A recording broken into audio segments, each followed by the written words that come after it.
अभी मैं लाइव दिख रहा हूँ, आप सभी लोग बताइए एक बार जल्दी से।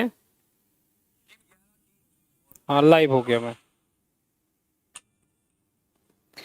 नमस्कार, गुड आफ्टरनून, जय हिंद, राधे राधे। स्वागत है आप सभी का राही अध्ययन धाम पे। और कई दिनों बाद हम लोग ये क्लास स्टार्ट कर रहे हैं। क्या मेरी आवाज आ रही है आपके पास तक? एक बार जल्दी से मैसेज करके बताइए सब ठीक है।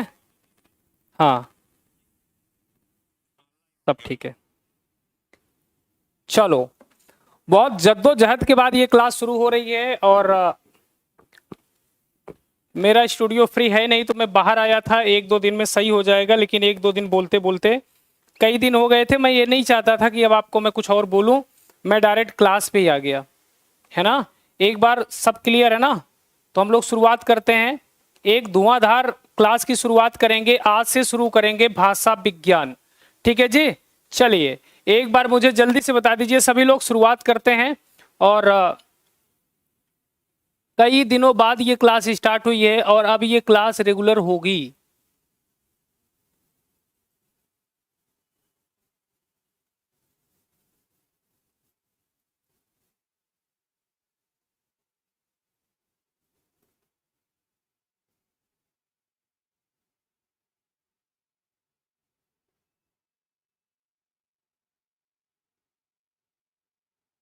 ठीक है जी।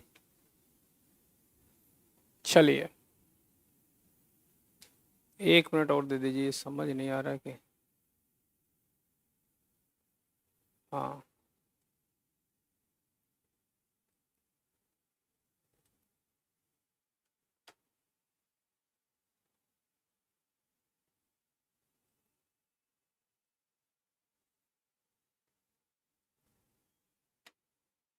ठीक है। चलो स्टार्ट किया जाए। सब बढ़िया, सब ठीक ठाक। नमस्ते कंचन। और ये मैं पेन ले लेता हूँ। आइए हम लोग शुरुआत करते हैं आज से, और एक बहुत बेहतरीन क्लास की शुरुआत करेंगे। मैं माफ़ी चाहूँगा आप लोगों से, मैं ये क्लास ले नहीं पा रहा था, लेकिन मेरा भी मन नहीं लग रहा था इस क्लास के बिना। तो ये जो मई का महीना है, यहाँ से हम लोग शुरुआत कर रहे हैं। मई के महीने में एक बार हम पूरे टॉपिक की, यानी बात करें हम इकाई 1 से लेके 10 तक, इकाई 1 से 10 तक हम लोग यहाँ पे क्या करेंगे, एक बार 1000 प्लस प्रश्न करेंगे, जो बेस होंगे हमारे प्रश्न का, जो क्या होंगे, बेस होंगे हमारे प्रश्न का। तो वहीं से हम लोग शुरुआत करने जा रहे हैं, बाकी चीजें बाद में कर लेंगे, ठीक है। तो आज भाषा विज्ञान से प्रश्न है, और हमेशा भी प्रश्न का 2 लेयर होता है, 3। एक होता है बेसिक, एक होता है एडवांस, और एक होता है थोड़ा सा, मतलब बेसिक होता है, एक होता है थोड़ा सा कठिन, और एक होता है बहुत कठिन यानी डीप। तो आज हम लोग शुरुआत करेंगे बेसिक और कठिन, और बहुत कठिन की शुरुआत आगे से करेंगे।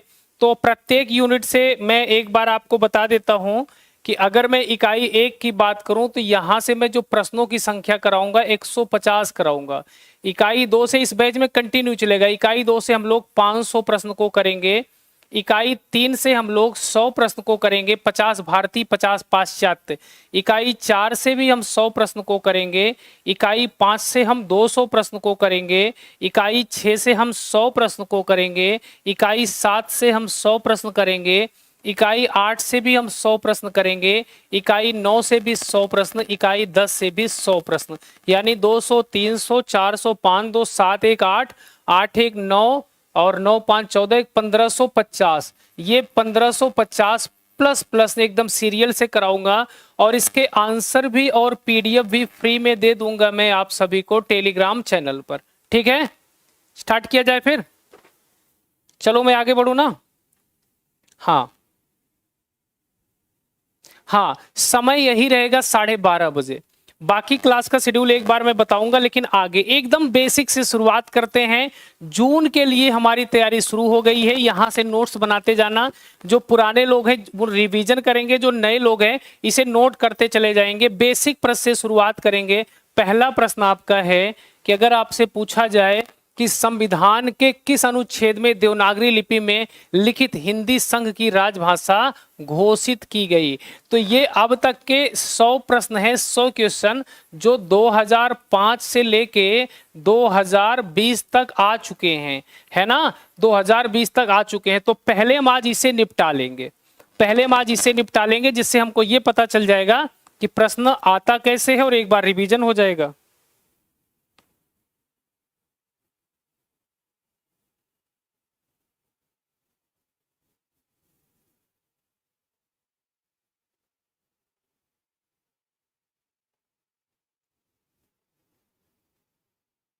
हाँ या ना?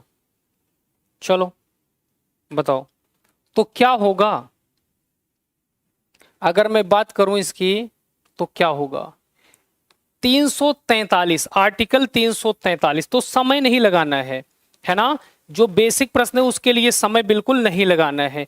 2 नंबर की मैं बात करूं, भारतेंदु के अनुसार हिंदी नई चाल में ढली। अब यही प्रश्न पीजीटी में भी आया था, घुमा के आया था कि कहां पे ये वर्णन है, काल चक्र में ना। भारतेंदु जी ने कहां कहा था काल चक्र? पीजीटी वाला नया जो पेपर हुआ था यूपी पीजीटी का, उसमें ये प्रश्न आया था। भारतेंदु के अनुसार हिंदी नई चाल में ढली, भारतेंदु जी के अनुसार हिंदी नई चाल में ढली, इसका बताइए। और एक बार शेयर कर दीजिए क्लास को सभी लोग।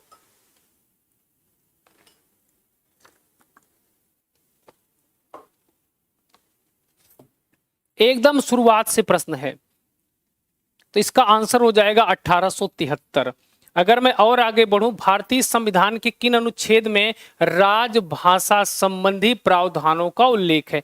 वापस बताता हूं, 100 प्रश्न सन 2005 से लेकर 2022 तक जो प्रश्न हुए हैं उसके PYQ होंगे और 50 प्रश्न MCQ होंगे एकदम नए।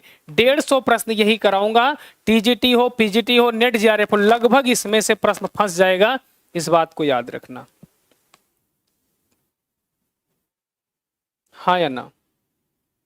चलो, सुनैना नमस्ते, प्रतीक्षा। तो 34 का ए आर्टिकल 343 से 351। अब एक बार चाहे नए हो चाहे पुराने, 343 क्या है उसे कर लेना, राजभाषा हिंदी।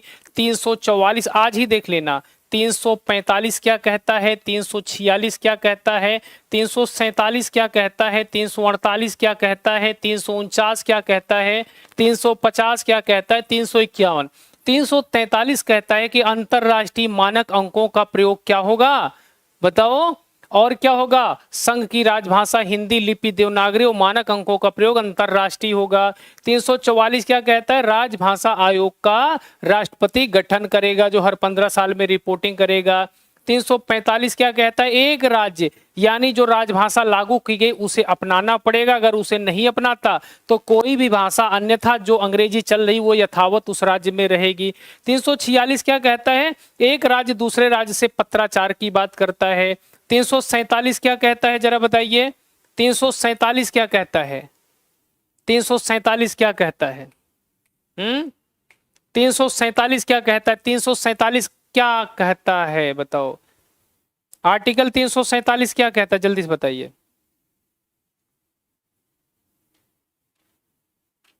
आर्टिकल 347 क्या कहता है, क्या आप बता सकते हैं? आर्टिकल 346 फिर से देखो, 344 तक हो गया। मैं एक बार लिख देता हूं, आपको मेमोराइज करा देता हूं फटाफट, है ना। मैं एक बार लिख देता हूं। देखो आर्टिकल 343 की अगर मैं बात करूं 343, तो इसमें कहा गया कि राजभाषा हिंदी होगी। राजभाषा क्या होगी? राजभाषा हिंदी होगी, लिपि देवनागरी होगी और मानक अंकों का प्रयोग अंतरराष्ट्रीय होगा। क्या होगा बच्चे? अंतरराष्ट्रीय। लेकिन 344 की अगर मैं बात करूं तो 344 आपसे कहता है कि क्या होगा? राष्ट्रपति एक आयोग का गठन करेगा। राष्ट्रपति किसका गठन करेगा? एक आयोग का गठन करेगा, या गठन वाला। 345 नंबर की अगर मैं बात करूं तो 345 क्या कहता है? आप लोग भी बताइए, आप लोग भी तो पढ़ चुके हो ना। तो किसी राज्य का विधानमंडल, यानी जो राज्य का विधानमंडल है वो राजभाषा को अपनाए। राजभाषा को नहीं अपनाता तो कोई भाषा जो वहां की हो, या तो वह फिर अंग्रेजी वहां पर चलती रहेगी। ये 345 है। 346 नंबर की अगर मैं बात करूं तो 346 क्या कहता है बताओ? एक राज्य से दूसरे राज्य के बीच भाषा, यानी एक राज्य से दूसरे राज्य, एक राज्य से दूसरे राज्य या संघ और राज्य, या संघ और राज्य, इनके बीच का जो पत्राचार होगा वो राजभाषा में होगा। अन्यथा एक राज्य दूसरे राज्य से सहमति के अनुसार वो कर सकते हैं जो भी भाषा लेना चाहें। अगर मैं 347 नंबर की बात करूं, बहुत इंपॉर्टेंट है।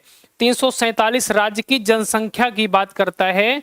एक राज्य की जनसंख्या यदि मांग करे कि एक से अधिक राजभाषा, जैसे मान लीजिए हिंदी है और यूपी वाले मांग करें कि हमको क्या चाहिए, हमको अवधी भी राजभाषा के रूप में चाहिए, तो राष्ट्रपति अनुमोदित कर सकता है कि हिंदी के अलावा अवधी को भी राजभाषा, वह चाहे पूरे उत्तर प्रदेश में चाहे उत्तर प्रदेश के किसी एक खंड में वह कर सकता है।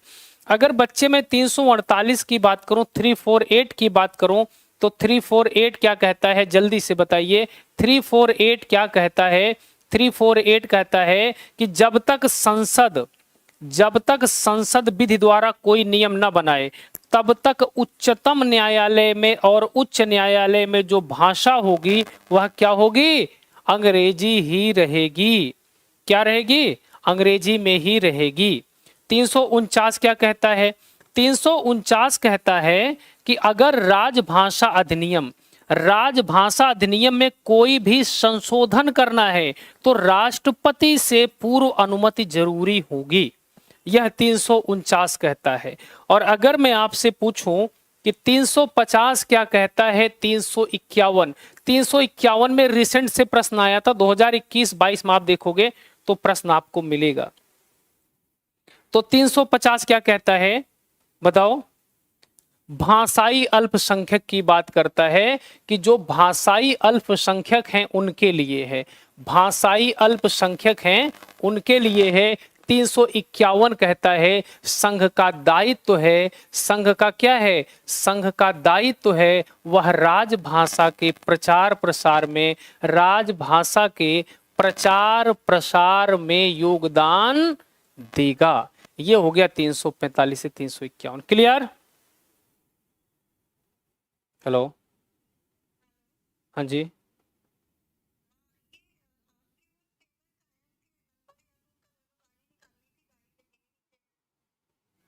नंबर व्हाट्सअप करता हूं मैं। बताओ भाई बताओ।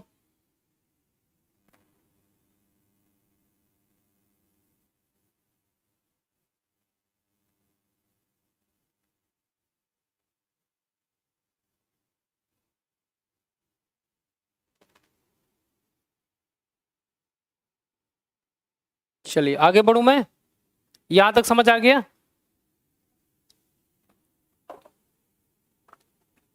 हाँ बिल्कुल, हिंदी भाई लता। इसके बाद हम लोग आ जाएंगे 4 नंबर पे। किस पे आ जाएंगे? 4 नंबर। अगर मैं 4 नंबर की बात करूं, निम्नलिखित में से कौन सी सघोष महाप्राण ध्वनि है? इसको भी मैं करा दूंगा। बोलो आज ही करा दूं?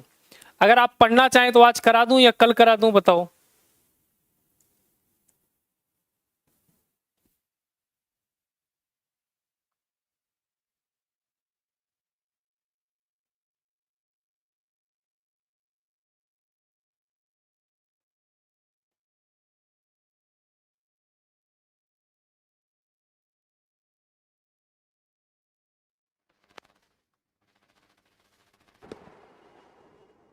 तो अभी प्रश्न करोगे या अघोष सघोष पढ़ा दूं आपको? अभी आप प्रश्न करेंगे, अघोष सघोष पढ़ा दूं? जल्दी बताओ। अभी अभी आप अघोष सघोष पढ़ना चाहेंगे या प्रश्न करूं? एक प्रश्न यहां से आता है लगभग उच्चारण स्थान से और अघोष सघोष से।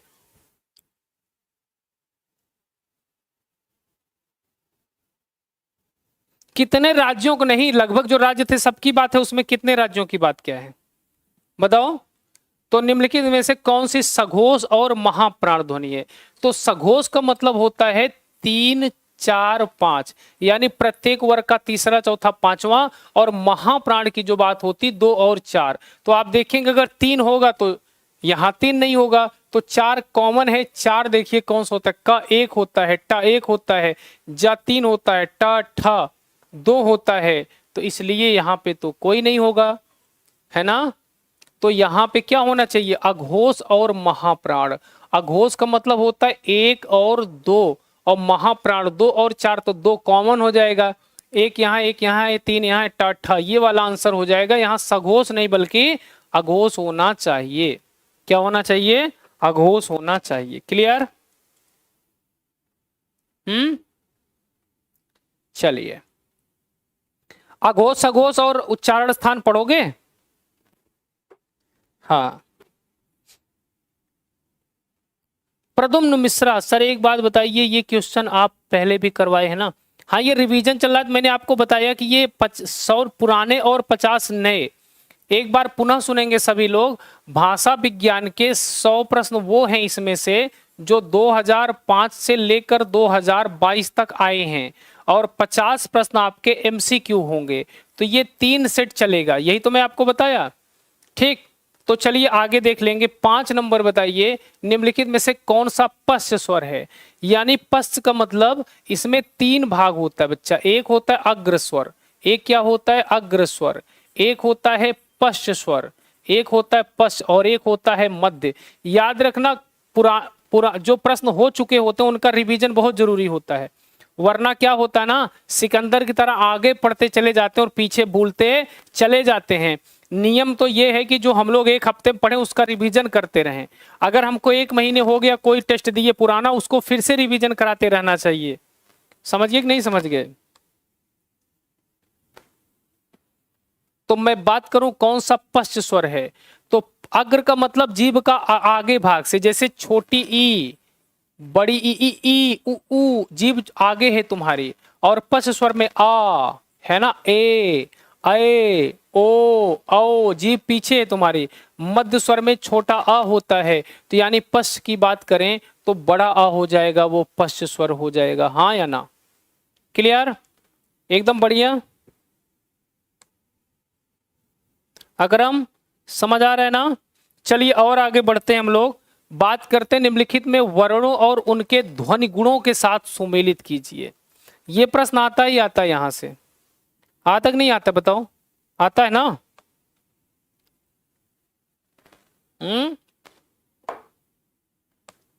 आता या नहीं आता है?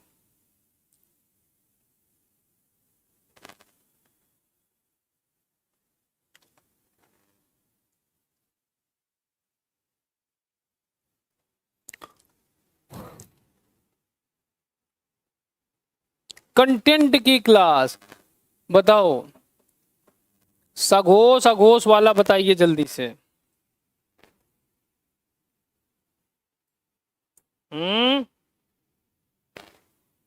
बताइए।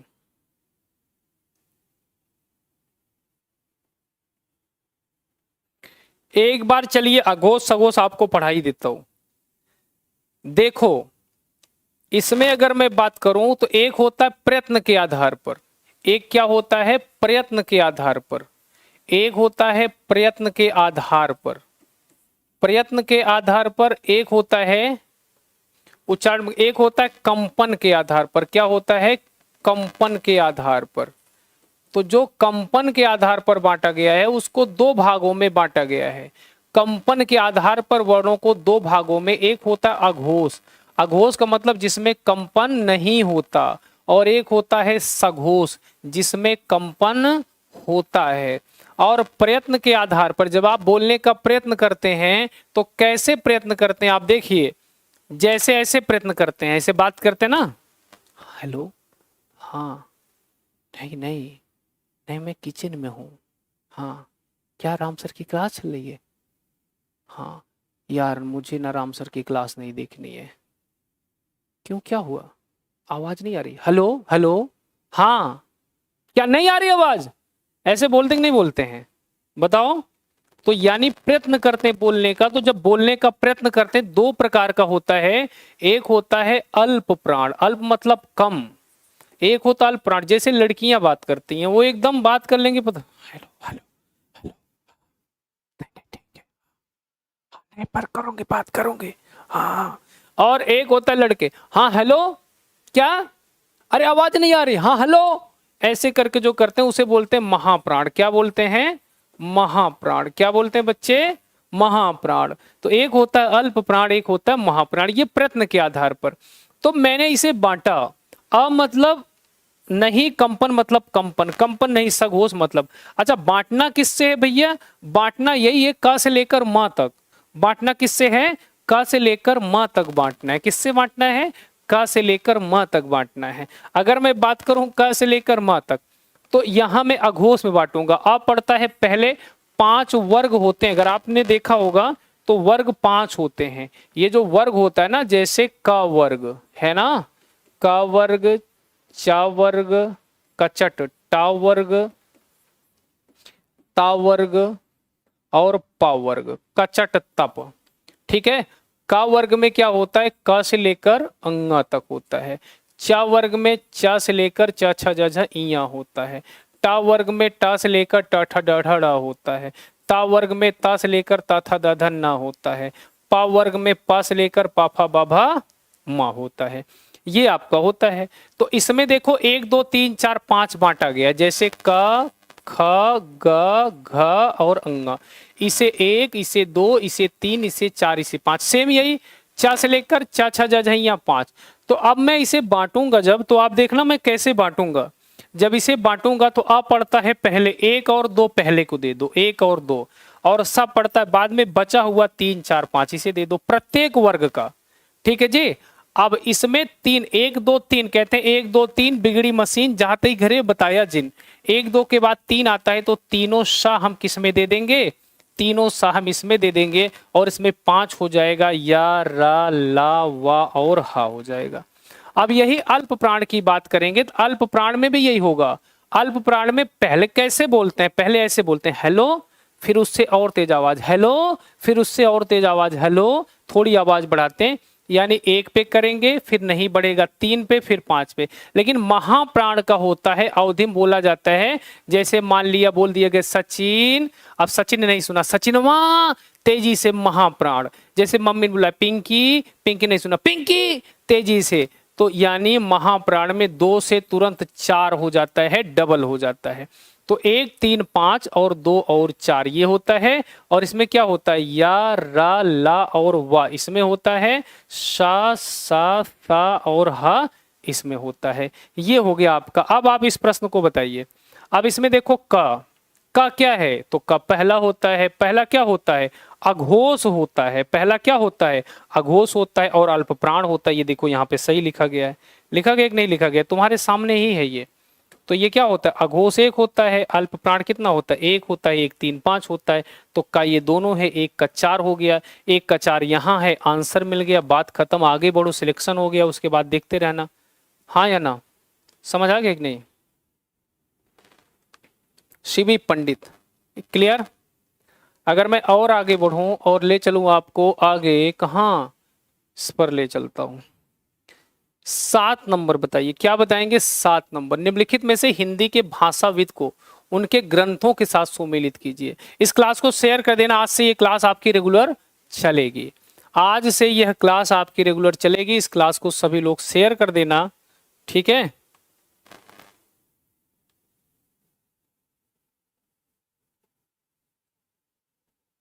हाँ भाई, अकरम को कोई परेशान मत करो, अकरम हमारे अच्छे स्टूडेंट हैं। सर हमको आपका कंटेंट की क्लास लेनी है यूनिट 1 से 10 तक, तो वो मिलेगी अनअकैडमी पर। अच्छा, अनअकैडमी पर अभी ऑफर भी आया हुआ है, एक बार मैं दिखा देता हूँ, जिनको लेना होगा वो देख लेना। ये ऑफर आया हुआ है आपका, ये कब तक है? ये आपका, हाँ ठीक है, ये आपका कब तक है? वो मई 13 तक, मई 13 तक। तो 6 महीने की फीस आपकी 11,500 में, और 2 महीने फ्री है ना। यानी जो 6 महीने लेगा उसे 2 महीने फ्री भी मिलेगा और 11,000 में, और जो 1 साल लेगा है ना, उसे कितने में? 14,000 रुपए में। Duration 12 month, duration 6 month plus 2 month free. इसमें 1 साल वाले में नहीं है क्या कुछ? ड्यूरेशन 12 मंथ प्लस ये है ना, दिसंबर 2023 के लिए 6 महीने वाला 11,000 में, प्लस आपको कोड लगा देना राही 92। क्या लगा दोगे? राही 92, RAHI राही 92। इधर बताइए, कामता प्रसाद वाला बताइए आप, कामता प्रसाद वाला बताइए, कामता प्रसाद। और किसी को डाउट होगा इस पे फोन कर लेना, 7982866640। कोई क्वेरी होगी तो इस पर पूछ लेना। अब आप मुझे बताइए, निम्नलिखित भाषाविदों को उनके ग्रंथों के साथ सुमेलित कीजिए। कामता प्रसाद, किशोरी लाल, उदय नारायण और रामविलास शर्मा।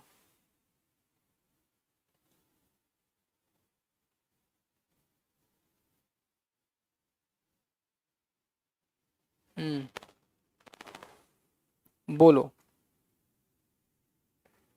कामता प्रसाद वाला कौन सा होगा? बी वाला? चलिए देखता हूं बी वाला। यानी कामता प्रसाद गुरु का हिंदी व्याकरण है, और दो यहां था, दो यहां भी था। किशोरी लाल वाजपेयी का हिंदी शब्दानुशासन है, और सिद्ध हेम शब्दानुशासन किसका? हेमचंद का है। और उदय नारायण तिवारी का हिंदी भाषा का उद्भव और विकास, और रामविलास शर्मा का भाषा और समाज। हुआ या नहीं हुआ? यानी 7 नंबर का बी वाला हो जाएगा। 8 नंबर बताइए, मुंडा भाषा परिवार का क्षेत्र कौन सा है? मुंडा भाषा परिवार का क्षेत्र कौन सा है? जल्दी से बताइए, मुंडा भाषा परिवार का क्षेत्र कौन सा है? मुंडा भाषा परिवार का क्षेत्र कौन सा है? जल्दी बताओ, मुंडा भाषा परिवार का क्षेत्र कौन सा है? मुंडा भाषा परिवार का क्षेत्र छोटा नागपुर। आपको आंसर क्या मिलेगा? छोटा नागपुर। अब ये सुमेलित करिए, ये आता है, एक प्रश्न लगभग यहां से आना तय है। एक प्रश्न यहां से आता ही आता है, चाहे उच्चारण स्थान से आ जाए, चाहे इससे आ जाए। जल्दी बताइए।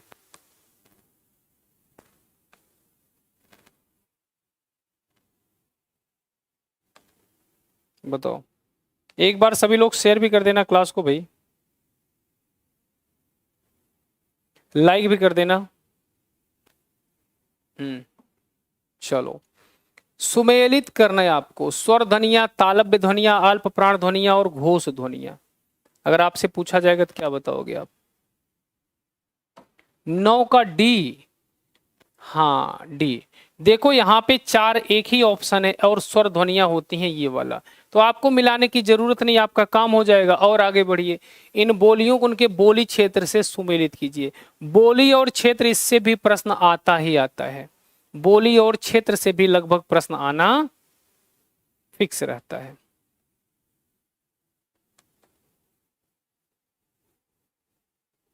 मैसेज क्यों डिलीट हो रहे हैं बताओ? इन बोलियों को उनके बोली क्षेत्र से, अब जैसे ब्रज भाषा देखोगे, आपको पता है अलीगढ़, तो आप देखो 4 कहाँ है? 4 यहाँ है ना, और कहीं कुछ नहीं है ना, तुरंत आप यहां से आंसर लगा के आगे बढ़ जाएंगे। जो 150 प्रश्न आता है आपके पेपर में, 100 प्रश्न आपका सब्जेक्ट का होता है और 50 प्रश्न आपका फर्स्ट पेपर का होता है। तो जो ये 100 सब्जेक्ट होता है, सारे नहीं कठिन होते हैं। इसमें 40 प्रश्न ऐसे आएंगे जो आपके देखते ही सही हो जाएंगे।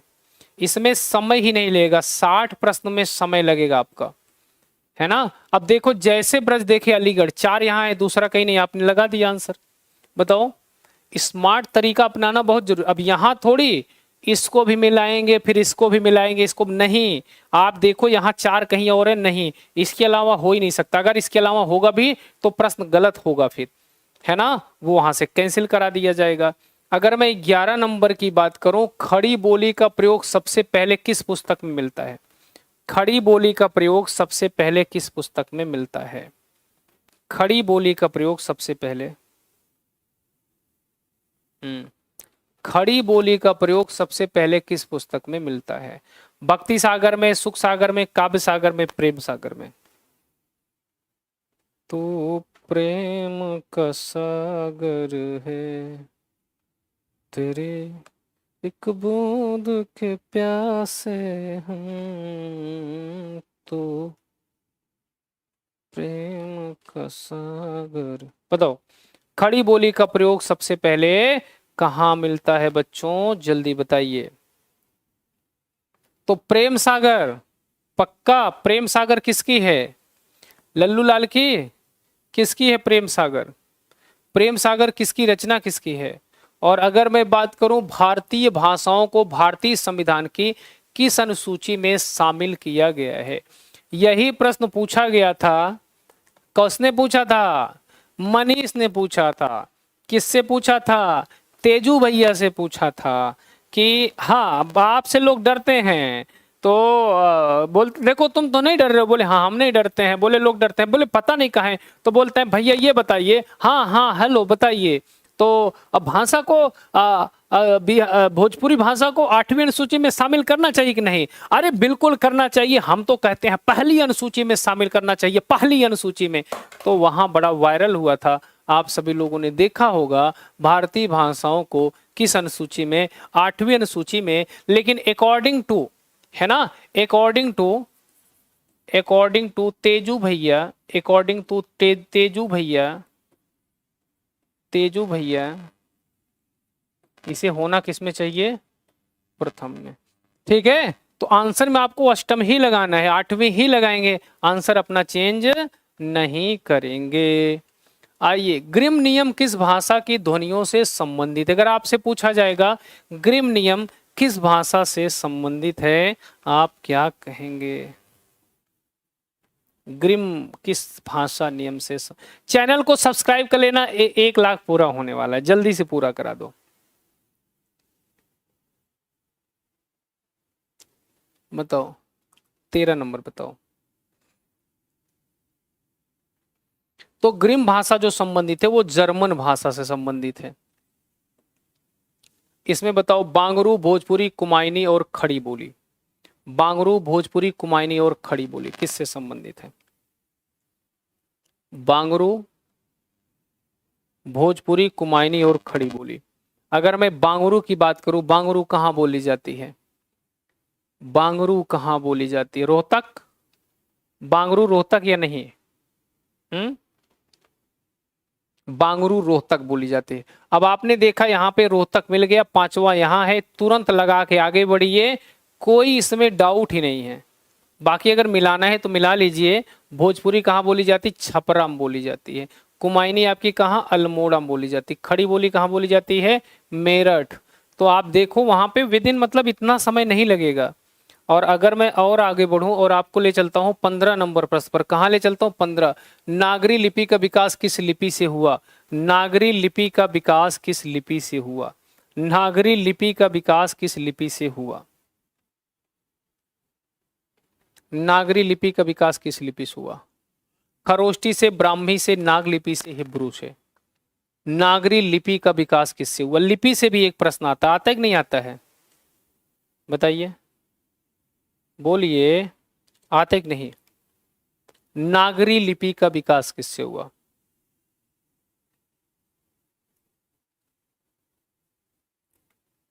किससे?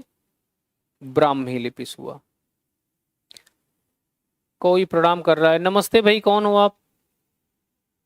विनोद यादव। एक बार बताता हूं, सबसे पहले ब्राह्मी लिपि है।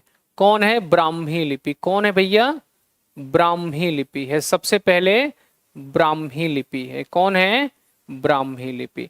ब्राह्मी लिपि के बाद उसके नीचे कौन सी लिपि आएगी बताओ जरा? ब्राह्मी के बाद कौन सी आएगी? उत्तरी शैली गुप्त लिपि, है ना? क्या जाएगी? गुप्त लिपि। गुप्त लिपि के बाद नीचे आओगे तो क्या आ जाएगी बताओ? गुप्त लिपि के बाद अगर नीचे आओगे तो क्या आ जाएगी बताओ? सिद्ध मातृका या कुटिल लिपि, है ना? इसका नाम है सिद्ध मातृका या कुटिल लिपि। सिद्ध मातृका या कुटिल लिपि, है ना? कुटिल लिपि। इसके बाद अगर आप आगे बढ़ोगे तो क्या होगा? सिद्ध मातृका या कुटिल लिपि, इसके बाद क्या होगा बताओ? इसके बाद देवनागरी लिपि। क्या हो जाएगी? देवनागरी लिपि। क्या हो जाएगी भैया? देवनागरी लिपि।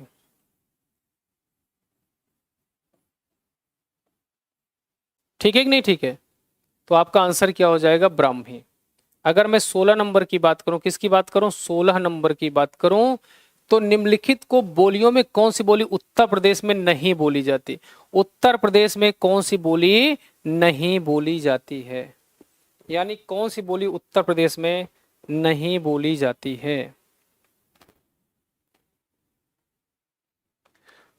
कौन सी बोली उत्तर प्रदेश में नहीं बोली जाती है? अवधी उत्तर प्रदेश में बोली जाती है, खड़ी भी बोली जाती है, ब्रज भी बोली जाती है, लेकिन मैथिली नहीं बोली जाती है। पुरानी हिंदी नामकरण किसने किया? अगर आपसे पूछा जाएगा पुरानी हिंदी नामकरण किसने किया? पुरानी हिंदी नामकरण किसने किया? पुरानी हिंदी नामकरण किसने किया?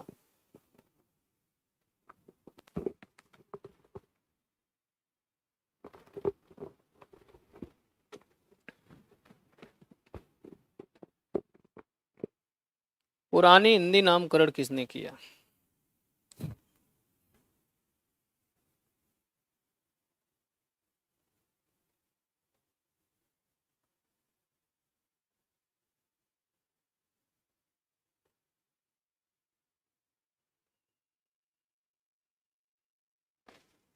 पुरानी हिंदी नामकरण किसने किया? 17 नंबर बताइए आप।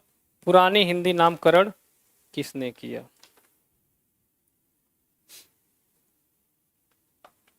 पुरानी हिंदी नामकरण किसने किया? तो आंसर आ जाएगा चंद्रधर शर्मा गुलेरी। आंसर क्या आ जाएगा? चंद्रधर शर्मा गुलेरी। हिंदी को राजभाषा के रूप में मान्यता कब मिली? हिंदी को राजभाषा के रूप में मान्यता कब मिली? सरल प्रश्न है लेकिन शुरुआत अच्छी है। भाषा विज्ञान तो सरल होता है, भाषा विज्ञान सरल होता है कि नहीं होता है? यानी हिंदी को राजभाषा के रूप में मान्यता कब मिली? 26 जनवरी, 14 सितंबर, 15 अगस्त, 14 सितंबर 1955। तो 14 सितंबर 1949 से। अब एक प्रश्न और आता है, हिंदी दिवस कब से मनाया जाता है? 14 सितंबर को हिंदी दिवस मनाया जाता है। अब ये जो हिंदी दिवस मनाया जाता है, हिंदी दिवस, वो कब से मनाया जाता है? 1951, 1949 से, या 1952 से, या 1953 से, या 1954 से? ठीक है। करम शब्द की व्युत्पत्ति किससे? करम, करम खुदाया है। करम शब्द की उत्पत्ति किससे हुई? करम शब्द की उत्पत्ति किससे हुई? करम, करम को हम क्या बोलते हैं? दिसंबर 2007 में आया है। कर्म अर्ध तत्सम दिया गया है, लेकिन आप इसे क्या मान लोगे?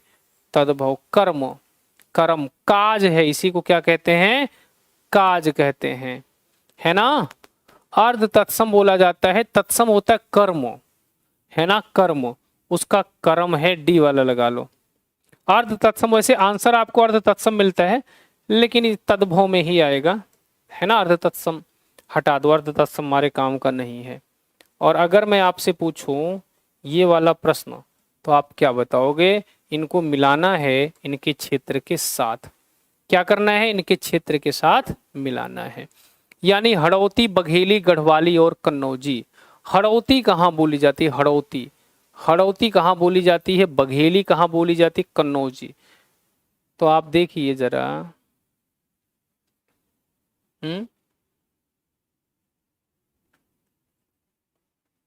बताओ। सी वाला आंसर ठीक है, क्योंकि आप देखोगे जो हड़ौती है ना, वो बोली जाती है राजस्थान में। हड़ौती है बूंदी, कोटा वाला, वो कहाँ का है? हड़ौती बोली जाती है राजस्थान में। 1 का 3। अब 3 यहाँ पे भी है, 3 यहाँ पे भी है। आगे बघेली पे, बघेली मध्य प्रदेश। 3 और 4, अब और आगे बढ़ोगे यहाँ क्लियर हो जाएगा। गढ़वाली बोली जाती उत्तराखंड। गढ़वाली कहाँ? उत्तराखंड। जबकि यहाँ क्या है? उत्तर प्रदेश, और यहाँ उत्तराखंड। तो आपको आंसर क्या मिल गया? 3 वाला मिल गया। क्लियर? हाँ, चैनल को सब्सक्राइब कर लेना सभी लोग। 1 लाख हमारे पूरे होने वाले हैं चैनल में। बड़ी मेहनत के बाद 1 लाख होते हैं, है ना। निम्नलिखित विधि को, क्रिया रूपों को उनकी बोली के साथ सुमिलित कीजिए। करो, करो, करो और करा। इसे 100 करा दूं या कल नए प्रश्न करोगे 50? चलो एक काम करता हूं, 50 इसे करा देता हूं, 50 इसमें करा दूंगा न्यू वाला कल, है ना। कल इसमें 50 करा दूंगा न्यू। न्यू प्रश्न करोगे या नहीं करोगे? न्यू प्रश्न, ठीक है। तो निम्नलिखित के क्रिया रूपों को उनकी बोली के साथ सुमेलित कीजिए। करो, करहूं, करो और करा।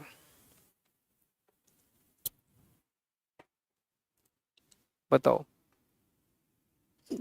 हाँ या ना।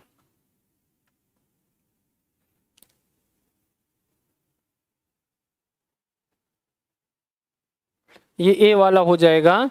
देखो जो करो है ना, करो बांगुरी, बांगरू यानी खड़ी बोली, है ना। और जो करो होता है अवधि। कवन सो काज कठिन जग माही, जो नहीं हुई तात तुम पाही, है करहूं। और जो करौ होता है वो कहाँ होता है, ब्रज, करौ उकार बहुला, और करा जो होता है भोजपुरी में होता है।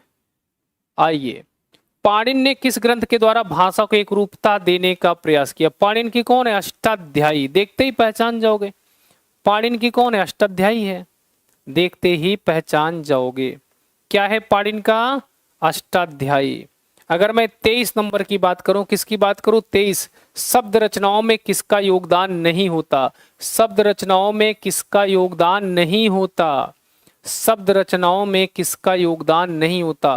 प्रत्यय का, पद का, धातु का, उपसर्ग का।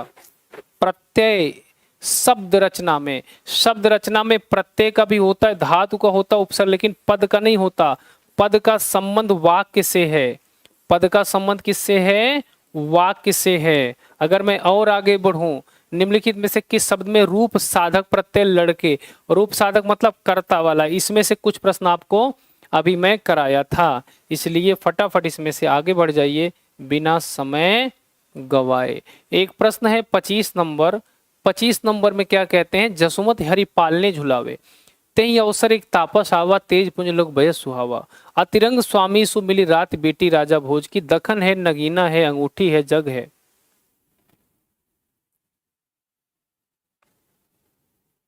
श्वेता मुसाफिर नमस्ते, नमस्ते। एक्चुअली मैं कमेंट देख नहीं पा रहा हूं, कमेंट उसमें खुला नहीं है और फिर इसमें देखने के लिए समय लगेगा।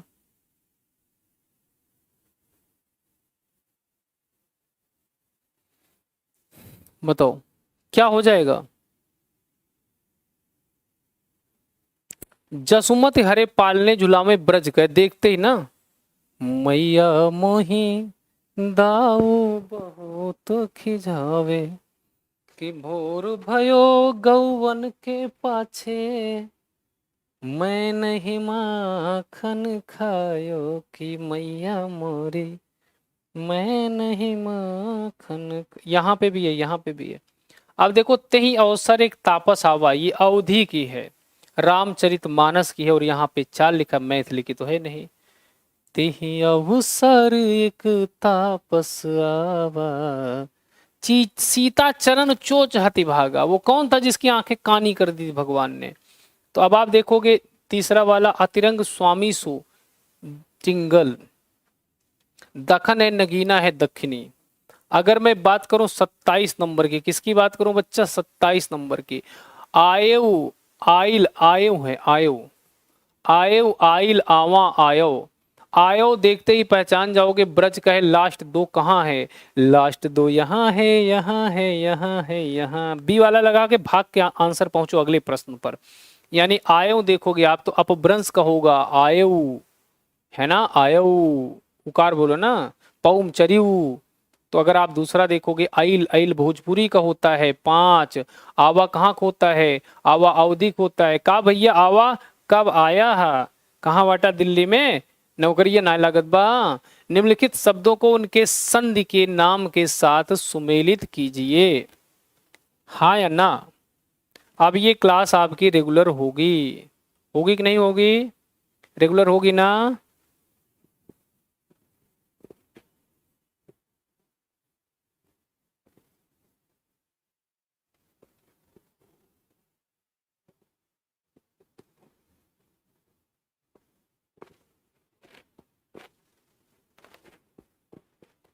चलो, निम्नलिखित शब्दों को उनके संधि के नाम के साथ सुमेलित। निरोग, निह प्लस रोग होता है। निरोग क्या होता है? निह प्लस रोग होता है, निह प्लस रोग। एक संधि होता है विसर्ग का लोप होना, विसर्ग का लोप होना, इसका एक नियम होता है लोप होना, इसका एक नियम होता है। नियम ये होता है री, रा और सा, इसके बाद जब क्या है बताओ? इसके बाद यानी विसर्ग के बाद यदि री रा सा आए तो ये क्या हो जाता है बताओ? विसर्ग गायब हो जाता है, क्या हो जाता है? वो तो नाम बदलता। नहीं नहीं नहीं नहीं नहीं, ये अलग नियम है, ये तो उसका होता है। हाँ हाँ हाँ हाँ हाँ हाँ, निह प्लस रोग। अच्छा, विसर्ग के बाद ठीक है, विसर्ग के बाद यदि री, विसर्ग के बाद यदि री रा और सा आए तो क्या हो जाता है, ये विसर्ग दीर्घ में बदल जाता है। जैसे निह प्लस रोग, तो यानी र आया, तो ये विसर्ग किस में बदल जाएगा, निरोग दीर्घ में बदल जाएगा, निरोग। ठीक बताया था आपको, है ना। तो ये विसर्ग संधि है 1 का 3, 3 यहाँ है, तो ये आंसर आपका एकदम सही हो जाएगा। फिर फट से आगे बढ़ लो। ऐसा नहीं कि प्रश्न ऐसे नहीं आता, ऐसे प्रश्न आते हैं। और 15 तारीख से टीजीटी पीजीटी का नया बैच आ रहा है, आप सभी लोग ध्यान से देखेंगे, है ना। 15 तारीख से आप सबके लिए बैच आ रहा है नया। कब से आ रहा है, 15 तारीख से। 15 मई से एकदम फ्रेश बैच आ रहा है, बिल्कुल शुरू से, है ना, शुरू से आ रहा है। और इसकी फीस बहुत सस्ती है, लेकिन ये टीजीटी पीजीटी के लिए है। किसके लिए है, TGT PGT, UP TGT PGT, MP के लिए है, DSSB के लिए है, और ये चलेगा अनअकैडमी पे। और 13 मई तक अगर आप इसे लेते हो तो मात्र आपको कितना, 2000 रुपये पे करना बस। और वो भी कितने, 1 साल के लिए। और इस टीजीटी पीजीटी के साथ आपको सीटेट का भी कोर्स मिल जाएगा, यूपी टेट का भी मिल जाएगा, DSSB PRT का भी मिल जाएगा, टीजीटी पीजीटी हिंदी भी मिल जाएगा, ये सब मिल जाएगा। फोन कर लेना, अभी ज्यादा समय मत लगाओ, पूछना मत कुछ इसमें। 7982866640 अनअकैडमी पर चलेगा ये। और इसके बारे में जानकारी बाद में ले लेना, अभी हमको प्रश्न कराने दो। तो अगर मैं आ जाऊं कहाँ पे, 29 नंबर, हिंदी भाषा का संबंध किससे है। अब ये आपका थोड़ा सा आपको फंसा देगा। नेट की प्रैक्टिस कराता हूं तो ये करा क्या रहा हूं,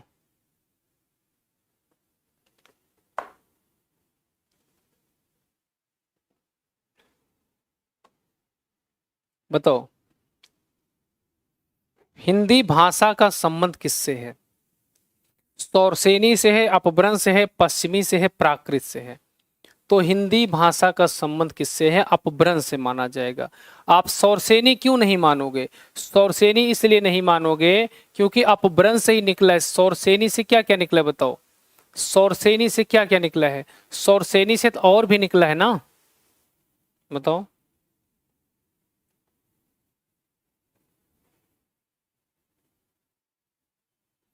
सौरसेनी से का अपभ्रंश है, अपभ्रंश मानोगे या सौरसेनी मानोगे। देखो अपभ्रंश, इस अपभ्रंश से कौन कौन से अपभ्रंश निकले हैं, इसी अपभ्रंश से सौरसेनी अपभ्रंश, सौरसेनी, सौरसेनी के बाद मागधी अपभ्रंश, है ना, मागधी के बाद अर्धमागधी अपभ्रंश, अर्धमागधी के बाद आपका महाराष्ट्री हो गया, बताओ, पैसाची, जिससे लहदा और पंजाबी हुआ है, हाँ या ना। तो अगर आप अपभ्रंश लगाओगे सारा होगा, बल्कि जो है मागधी और अर्धमागधी से भी हिंदी का जन्म हुआ है। अर्धमागधी में पूर्वी अवधि बघेली छत्तीसगढ़ी है। तो क्या लगाओगे, सौरसेनी अपभ्रंश लगाओगे कि अपभ्रंश लगाओगे, क्या लगाओगे बताओ, सौरसेनी लगाओगे या अपभ्रंश लगाओगे। हाँ रोज होगी क्लास, अपभ्रंश मानोगे या सौरसेनी मानोगे। तो हिंदी का विकास अपभ्रंश से ही तो माना जाता है, जो ऐसे मानते ना, जैसे संस्कृत है, क्या है संस्कृत, तो संस्कृत के बाद पाली आता है, पाल के बाद प्राकृत, प्राकृत के बाद अपभ्रंश, और यही अपभ्रंश से आपकी क्या चालू हो जाती है, पुरानी हिंदी। तो सटीक आंसर अपभ्रंश होना चाहिए। क्या कहते हो आप, सटीक आंसर अपभ्रंश होना चाहिए ना। सौरसेनी अपभ्रंश, बताओ। अपभ्रंश के बाद सौरसेनी निकला, तो इससे भी है, इससे भी, इससे भी, तो अपभ्रंश काटोगे कैसे हैं। सौरसेनी से पश्चिमी हिंदी, बिहारी हिंदी, राजस्थानी हिंदी, पूर्वी हिंदी। हाँ अब देखो सौरसेनी पाओ पहले। जब आप सौरसेनी अपभ्रंश पे आओगे, किस पे आओगे, सौरसेनी अपभ्रंश पे। जब आप सौरसेनी अपभ्रंश पे आओगे तो सौरसेनी में क्या है, पश्चिमी हिंदी, क्या है, पश्चिमी हिंदी इससे निकली। और क्या निकली बताओ, पश्चिमी हिंदी निकली, पहाड़ी हिंदी निकली, बताओ, राजस्थानी हिंदी निकली, और क्या निकली, गुजराती ना, गुजराती हिंदी था नहीं, गुजराती इससे निकली, हाँ या ना, यही ना। तो आप अपभ्रंश लगाओगे सौरसेनी। सर अब कमेंट नहीं कर पाऊंगी, हाथ दर्द कर रहा है, फोन पकड़ने में, ठीक है। दोनों एक साथ नहीं होनी चाहिए थी ना, दोनों एक साथ नहीं होनी चाहिए थे। लेकिन पश्चिमी हिंदी, पहाड़ी, राजस्थानी, गुजराती, बताओ। अब पता नहीं एनटीए ने क्या माना था। चलो, क्योंकि निकली दोनों से है। लेकिन सौरसेनी पश्चिमी हिंदी, सौरसेनी पार्ट किसका? अपभ्रंश का। सौरसेनी पार्ट किसका? अपभ्रंश का पार्ट है।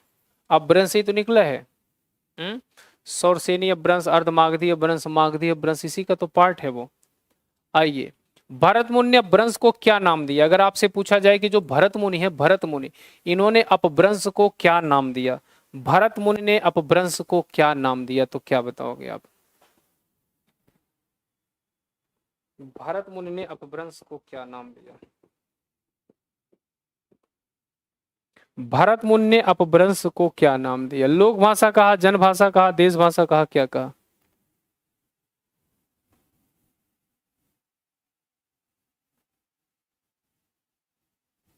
दोनों नहीं आएगा भाई, दोनों नहीं आएगा, दोनों नहीं आएगा, विवादित हो जाएगा दोनों आएगा तो। भरत मुनि ने अपभ्रंश को क्या नाम दिया?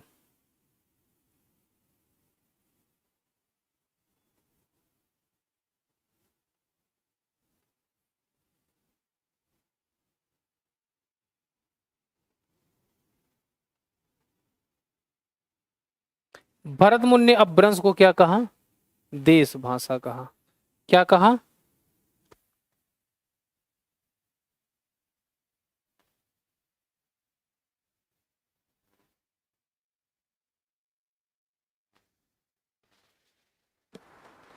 तो बताओ हिंदुस्तानी भाषा का रूप क्या है? जो हिंदुस्तानी भाषा, उसका रूप क्या है? हिंदुस्तानी भाषा का रूप क्या है? हिंदुस्तानी भाषा का रूप क्या है? अगर आपसे पूछा जाएगा हिंदुस्तानी भाषा का रूप क्या है? संस्कृत निष्ठ है, हिंदी उर्दू मिश्रित है, दक्षिणी हिंदी है, ब्रज अवधी का मिश्रित रूप है। बताइए, संस्कृत निष्ठ हिंदुस्तानी भाषा का रूप क्या है? संस्कृत निष्ठ है, हिंदी उर्दू मिश्रित है, दक्षिणी हिंदी है, ब्रज अवधी का मिश्रित रूप है।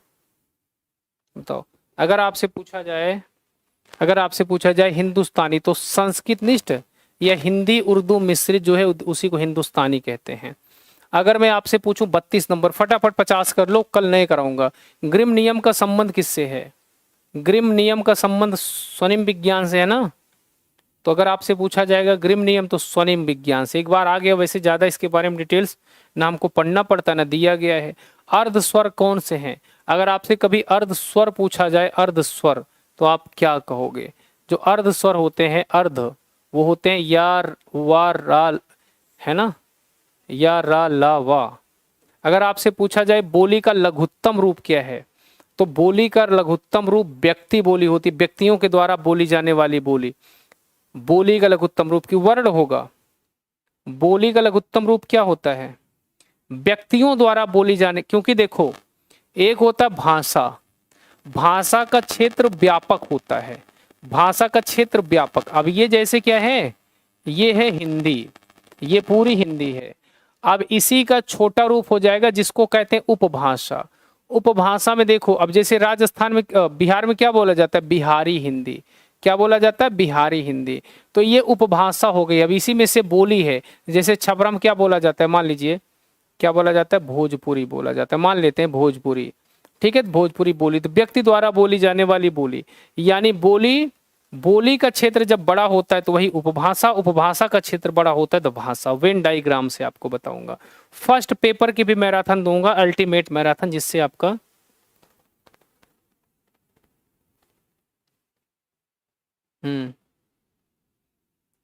कॉपी नहीं है, PYQ है वो।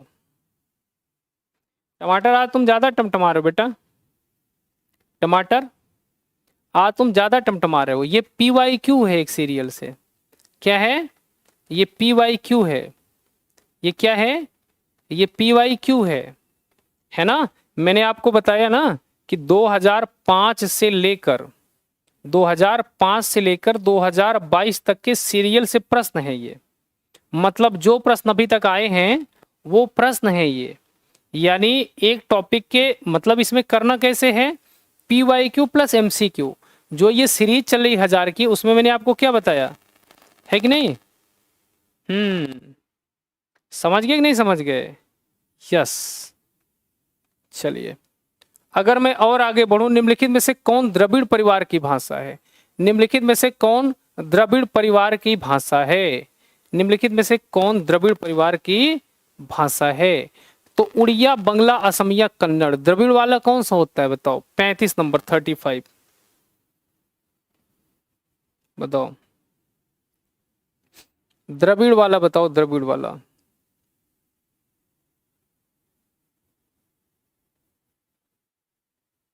तो कन्नड़ जो है, कन्नड़ ये द्रविड़ परिवार की भाषा है। कन्नड़ क्या है? एक कहावत है कि हमें अपनों ने लूटा, गैरों में कहाँ दम था, मेरी कश्ती वहां डूबी जहां पानी कम था। तो क्या होता है कि हम खूब पढ़ लेते हैं लेकिन इधर वाला छोड़ देते हैं और वही हमारा डुबाता है। जितने लोग पेपर दे के आए हैं, अगर पेपर दे के मिलाओ तो आप देखोगे कि आपने कठिन प्रश्न सही किया है, लेकिन वह प्रश्न गलत किया है जो आपको आता था, सरल था कि नहीं था? हाँ, इसलिए कभी भी मैं शुरुआत करता हूं तो एमसीक्यू और पीवाईक्यू को मिक्स करता हूं, ठीक ना? कभी भी मैं शुरुआत करता हूं तो पीवाईक्यू और एमसीक्यू। क्योंकि आप मुझे बताइए, अभी कुछ टीचर होते हैं जैसे कठिन प्रश्न करा दिए, केवल बच्चे कहते हैं सर उनकी क्लास में गए थे, आया ही नहीं प्रश्न हमको समझ में। तो क्या कभी टोटल प्रश्न सरल कठिन आता है क्या? अगर 100 प्रश्न हिंदी आती है तो बताइए पेपर कैसे होता है? पेपर में 50 प्रश्न तक आपको सरल मिलते हैं। कितने मिलते हैं? सरल मिलते हैं। 15 प्रश्न आपके कॉमन सेंस पर होते हैं इंक्लूडिंग पैसेज। 50 10 60 5 65। 65 के बाद आपको 20 प्रश्न मिलेंगे, कठिन मिलेंगे। क्या मिलेंगे? कठिन। 50 10 60 5 65, 60 20 80 5 85। 15% यानी 15 प्रश्न ही मिलेंगे जो बहुत ज्यादा डीप में होंगे। बस ये स्ट्रक्चर होता है। कभी भी कभी पूरा, अभी तो मैं सॉल्व कराया था, 2023 वाला पेपर सॉल्व कराया था, देखा था कि नहीं देखा था? अभी 2023 वाला पेपर कराया था कि नहीं कराया था? तो अभी मैं फिर बता दे रहा हूं कि जो मैं ये करा रहा हूं, ये आपको इकाई 1 से 10 तक की सीरीज है। इकाई 1 से लेके इकाई 10 तक की सीरीज है। इस सीरीज में मैं क्या करूंगा कि जैसे भाषा विज्ञान में कराया, तो भाषा से मैंने 50 क्या करा दिए? पीवाईक्यू करा दिए सीरियल से। 50 फिर क्या कराऊंगा? एमसीक्यू करा दूंगा। अब उसके बाद जब इकाई 2 पे आओगे, इकाई 2 से 500 प्रश्न कराऊंगा। इस 500 प्रश्न में से 250 क्या करा दूंगा? पीवाईक्यू करा दूंगा जो इंपॉर्टेंट है, और 250 क्या करा दूंगा? एमसीक्यू करा दूंगा। और जब इकाई 3 पे आओगे तो इसमें 100 प्रश्न क्या कराऊंगा? 100 प्रश्न कराऊंगा। इसमें 50 एमसीक्यू करा दूंगा, 50 पीवाईक्यू करा दूंगा। ठीक है या नहीं ठीक है? जिससे आपका लेवल ठीक रहे, वरना केवल जटिल ही करा दूंगा तो आपका कॉन्फिडेंस। हाँ या ना?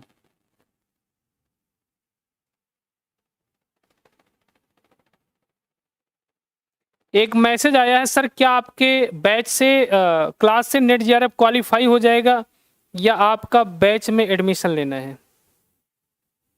नहीं, देखो कंटेंट की क्लास का ले लो एडमिशन आप। अगर आप पैसे हैं आपके पास, एडजस्ट कर सकते हो तो ले लो। अगर नहीं पैसे हैं, बिल्कुल नहीं इंतजाम है, तो तुम्हारी श्रद्धा और मेहनत तुम्हारा सिलेक्शन करा देगी। किस क्षेत्र की बोली को काशिका कहा गया? क्या कहा गया? काशिका कहा गया है।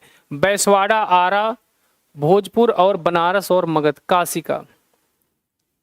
तो जो पे कर सकते हैं वो जरूर बैच लें। बैच लेने का फायदा अलग है, लेकिन अगर आपके पास पैसे नहीं है तो आप पूरे तन मन से पढ़िए, तभी भी सिलेक्शन हो जाएगा। तो किस क्षेत्र की बोली को काशिका कहा गया है? बैसवाड़ा, भोजपुरी, किसको कहा गया है?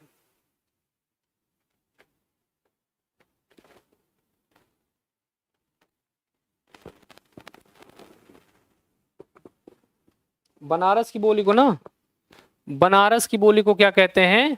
काशिका कहते हैं। 37 नंबर बताइए, साहित्यिक अपभ्रंश को पुरानी हिंदी किसने कहा? साहित्यिक अपभ्रंश को पुरानी हिंदी किसने कहा? साहित्यिक अपभ्रंश को पुरानी हिंदी किसने कहा?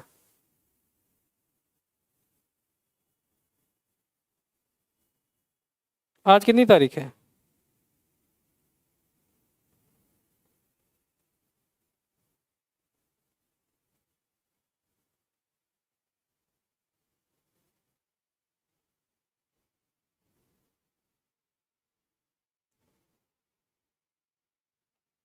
साहित्यिक अपभ्रंश को पुरानी हिंदी किसने कहा?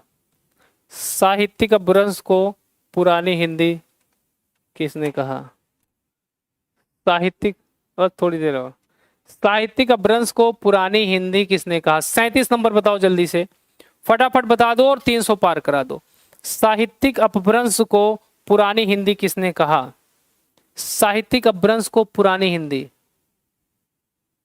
8/5/2023, सी वाला शिव सिंह सेंगर ने कहा, रामचंद्र शुक्ल ने कहा। साहित्यिक अपभ्रंश को पुरानी हिंदी, साहित्यिक को शुक्ल जी ने कहा है, साहित्यिक को शुक्ल जी ने कहा है, साहित्यिक को शुक्ल जी ने। कौन सा भारोपी परिवार की भाषा नहीं है? मराठी, गुजराती, मलयालम और हिंदी, कौन सी नहीं है? भारोपी परिवार की भाषा नहीं है, मराठी, गुजराती, मलयालम और हिंदी।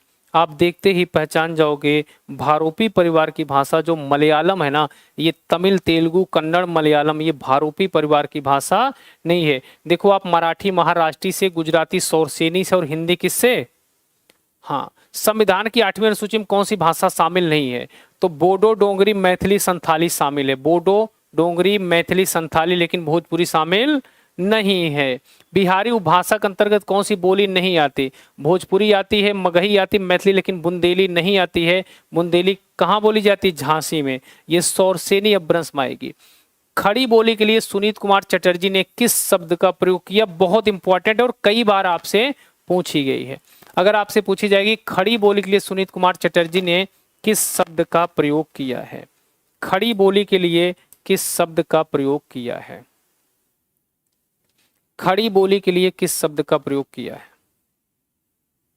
बताइए, खड़ी बोली के लिए किस शब्द का प्रयोग सुनीत कुमार चटर्जी ने किया है? खड़ी बोली के लिए किस शब्द का प्रयोग? तो क्या कहा है? जनपदी हिंदुस्तानी। हाँ, जनपदी हिंदुस्तानी। और 42 50 करेंगे। हिंदी वर्णमाला में अंग और अह क्या होते हैं? जो अंग और अह होते हैं इसे अयोग वाक्य कहते हैं, यानी जो स्वतंत्र नहीं होते, जिनका कोई अपना अस्तित्व नहीं होता, किसी के साथ प्रयोग होते हैं। अगर मैं बात करूं 43, तो भाषा और उनके प्रयोक्ताओं को सुमेलित करिए। दक्षिणी, कोसली, ब्रजबुली और संधा भाषा। संधा भाषा देखते ही आप समझ जाओगे सरहपा की है, यानी डी का 3। डी का 3 केवल एक जगह है और वो है यहाँ पे। तो देखते ही आपका प्रश्न सही हो जाएगा कि दक्षिणी कुतुब शाह का हो जाएगा, कोसली दामोदर पंडित का हो जाएगा और ब्रजबुली शंकरदेव अवतरे का, संधा भाषा सरहपा की। अपभ्रंश की उत्तरकालीन अवस्था का क्या नाम है? अपभ्रंश की उत्तरकालीन अवस्था का क्या नाम है? एक बार कमेंट करके बताएंगे। अपभ्रंश की उत्तरकालीन अवस्था का क्या नाम है? यानी अपभ्रंश की उत्तर, पाली, प्राकृतिक और संस्कृत अवहट्ट। अपभ्रंश के बाद अवहट्ट आता है 900 से 1100, जो क्या है? संक्रमण कालीन है। तो और इस संक्रमण कालीन को हम क्या कहते हैं? अवहट्ट कहते हैं। इसको अलग अलग नाम भी दिया गया है। अपभ्रंश में कुल कितने स्वर थे? तो पहले 8 थे, लेकिन अब 10 हैं, है ना? तो 8 और 10 दोनों दिया गया है, ये विवादित था। तो पहले कितने स्वर थे, है ना? और अभी भी हैं कितने? 10 स्वर। अपभ्रंश में कितने बच्चा? 10। तो इसमें क्या मानोगे? पहले जो थे वो 8 और कई लोगों ने 10 माना है। तो अभी के अकॉर्डिंग देख लो, अब ये तो नहीं पूछा जाएगा, लेकिन अपभ्रंश में 10 आपको लगाना है। कितना लगाना है? 10। मगही किस प्रदेश में बोली जाती है? तो मगही कई बार लोग मध्य प्रदेश लगा देते हैं, लेकिन मगही मैथिली भोजपुरी बिहार की है। कई लोग जल्दबाजी में मगही मध्य प्रदेश लगा देते हैं, जो कि गलत है। भाषाओं के पारिवारिक वर्गीकरण का आधार है।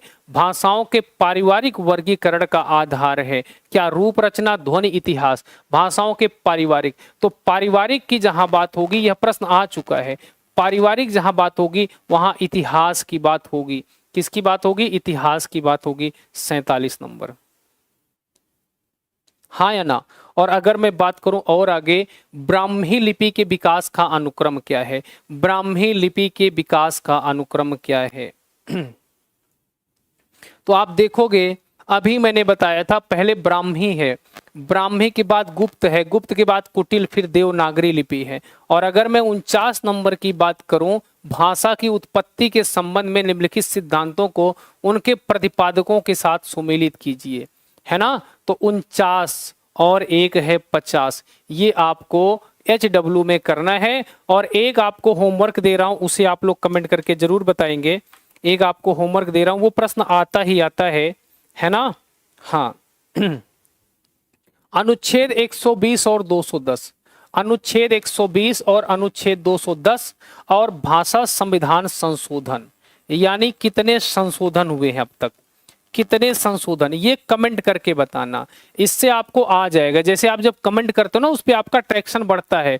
तो कितने संशोधन हुए हैं और कब हुए हैं, ये आपका HW है, कमेंट करके बताना। 7-8 लाइन लगेगी इसमें, 120 के बारे में 1 लाइन, 210 के बारे में और 4 लाइन इसके, कम से कम 8 लाइन का कमेंट होगा ये, है ना। तो क्लास कैसी लगी देखो, एक बात मैं आपको बताता हूं, एक ऑप्शन मेरे पास है, या तो मैं नए प्रश्न आपको कराऊं, या तो क्या कराऊं, नए प्रश्न कराऊं, या मैं NTA को फॉलो करूं, या तो मैं ये देखूं कि आपको कैसे अट्रैक्ट करूं, या तो मैं ये देखूं कि आपको NTA कैसे, बताओ। 2 ऑप्शन है मेरे पास, वो क्या है, मेरे पास 2 ऑप्शन है, या तो आपको अट्रैक्ट करूं कि आपको नए नए प्रश्न लाऊं, या मैं NTA को फॉलो करूं, बताओ।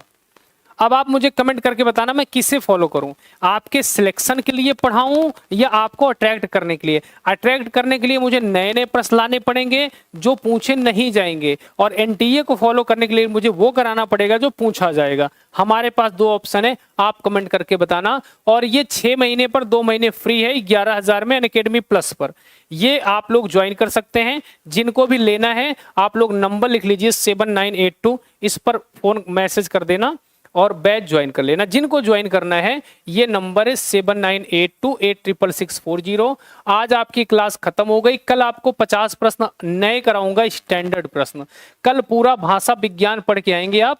और ये मैंने लिख दिया HW है, सभी लोग कमेंट करके बताओगे। आप 300 लोग लाइव हो और बाद में देखोगे 5000, सबका कमेंट आना चाहिए। थैंक यू सो मच, शुक्रिया सभी का और धन्यवाद। आप लोग खूब मेहनत करें। और ये जो ऑफर है 13 मई तक है, प्लस TGT PGT का मैं बैच लेके आ रहा हूँ 15 तारीख से। इतना सस्ता कोई बैच देगा भी नहीं, और वो भी आपको 1 साल तक के लिए सारा कंटेंट PDF सब। TGT PGT 2000 में, नेट JRF फीस 11,000 में, 8 महीने 2 महीने आपको एक्स्ट्रा मिल रहा है। मोबाइल नंबर ये है, व्हाट्सअप कर देना, कॉल कर लेना। और क्लास कैसी लगी, आज बहुत दिन बाद ले रहा हूँ, आप लोग कमेंट करके बताना। और मैं फिर आपको पढ़ाऊंगा, फ्री क्लास में पढ़ाता रहूंगा, जिससे आपको आसानी हो, कोई दिक्कत न होने पाए। Thank you so much.